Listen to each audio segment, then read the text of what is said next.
Hello guys, welcome to Isha YouTube channel. మీకు ఈ video నచ్చితే ప్లీజ్ ఫ్రెండ్స్ లైక్ చేయండి, షేర్ చేయండి, సబ్స్క్రైబ్ చేయండి, కమెంట్ మాత్రం తప్పకుండా చేయండి. మరిన్ని వీడియోస్ కోసం వెయిట్ చేశారని నేను అనుకుంటున్నాను.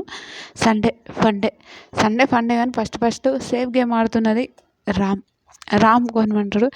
నాకు సార్ ఏమంటారు, రామ్ నువ్వు సుమన్ సేఫ్ గేమ్ ఆడుతున్నాడు, ఆ సేఫ్ గేమ్ నుంచి మాట్లాడుకుందాం అని అంటాడు. నీకు ఇంట్లో ఫోర్ మెంబర్స్ ఎవరు సేఫ్ గేమ్ ఆడుతుండో చెప్పంటే సంజన, ఫ్లోరా, హరీష్ గారు, శ్రీజ, వీళ్ళ పేర్లు చెప్తాడు. ఫస్ట్ సేఫ్ గేమ్ ఆడే రామ్తోనే మాట్లాడదాం. ఫస్ట్ రామ్కి చాలా ఓవర్ యాక్షన్ చేస్తుండే, అది మనకు తెలిసిందే. ఎవరని ఏమని అనుకోని నాకైతే చాలా ఓవర్ యాక్షన్ అనిపిస్తుంది అతను.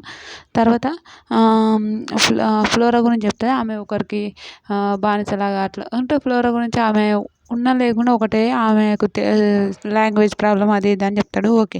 సంజన దొంగతనాలు ఒకసారి బాగుంటుంది, రెండుసార్లు బాగుంటుంది, అది బాగుండదు అని చెప్తాడు.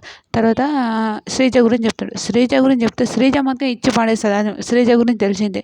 శ్రీజ ఎట్లా అంటే ఒక వీడియో చూపించి సంజన ఫ్లోరాని పని మనుషులా అనుకుంటారు, అందుకే నేను చెప్తున్నాను అది చెప్పేది. శ్రీజ మాత్రం హైలైట్ రియల్ చెప్తున్నాను. చాలా చాలా చాలా మంచి అమ్మాయి శ్రీజ సూపర్ చెప్తుంది. అది ఇప్పుడు కూడా తప్పు అనిపిస్తుందా నీకు అని అడుగుతాడు నాకు సారు. అదైతే హైలైట్. శ్రీజ మాత్రం సూపర్ అనిపించింది నాకు. హరీష్ గారి గురించి చెప్తాడు. ఆయన పాయింట్ ఆఫ్ వ్యూలోనే వినాలి, మంది పాయింట్ ఆఫ్ వ్యూ అయితే ఆయన వినలేడు సార్. ఆ విషయానికి నేను అందుకే సేఫ్ గేమ్ ఆడుతుండ్రు అని అంటున్నా. ఫస్ట్ సేఫ్ గేమ్ ఆడుతున్నది ఎవరు?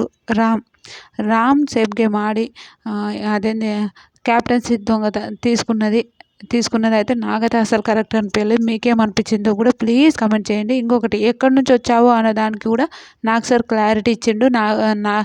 ఇదైతే నాకు బాగా అనిపించింది. మీకేమనిపించిందో ప్లీజ్ కమెంట్ చేయండి.